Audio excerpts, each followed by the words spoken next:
Here's a surprise.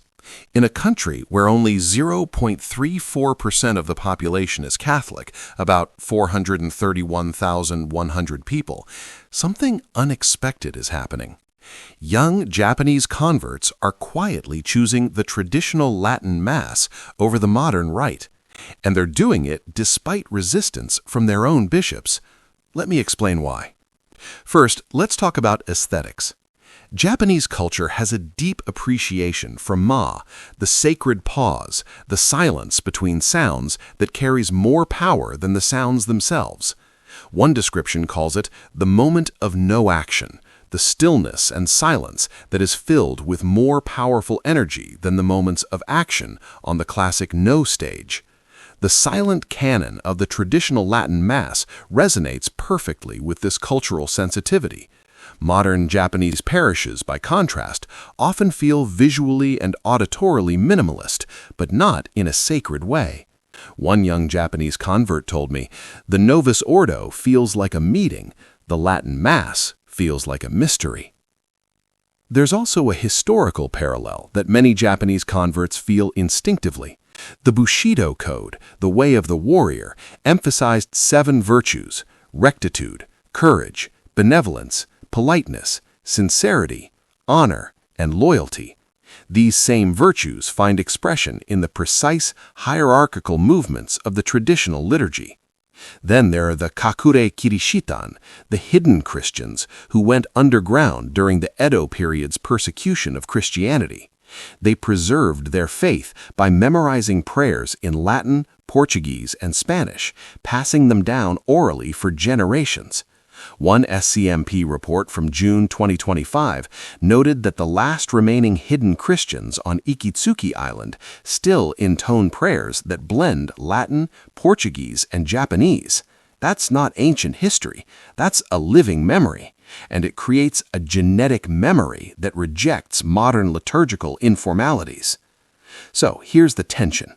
In August 2025, Cardinal Tarcisio Isao Kikuchi of Tokyo admitted to yukanews.com that after decades of trying to convert Japan through the Novus Ordo, not much has changed. We're still a small minority.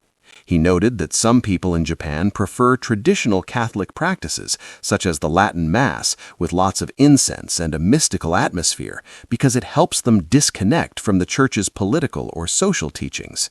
In other words, traditional liturgy is growing, but quietly, almost underground, much like the hidden Christians of old.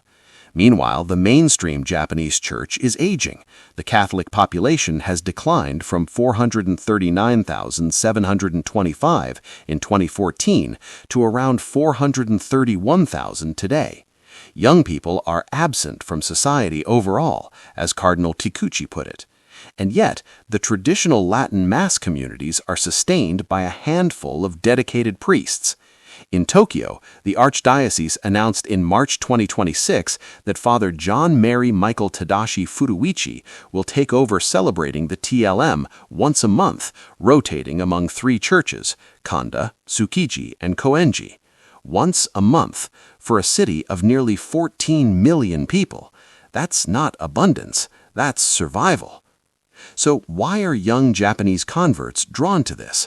Because the Latin language serves as a sacred tongue that bypasses the complex social hierarchies of modern Japanese speech.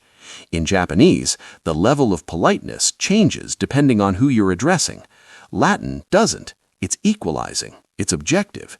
It connects you not just to Tokyo or Osaka, but to Rome, to Africa, to the global church across 2,000 years. For a generation raised in a hyper-modern secular society, that kind of historical belonging is deeply attractive.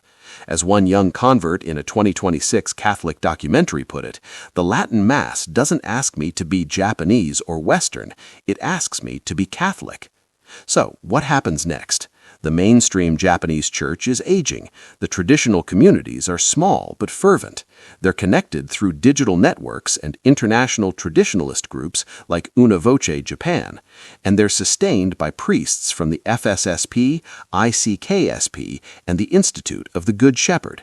If this silent schism continues, Japan might become a case study for the rest of the world, a place where the ancient liturgy doesn't just survive, it thrives, precisely because it offers what the modern world cannot: transcendence, discipline, and a direct line to the saints. The question for the global church is whether we'll listen to what Japan's converts are telling us. Sometimes the smallest communities hold the biggest lessons.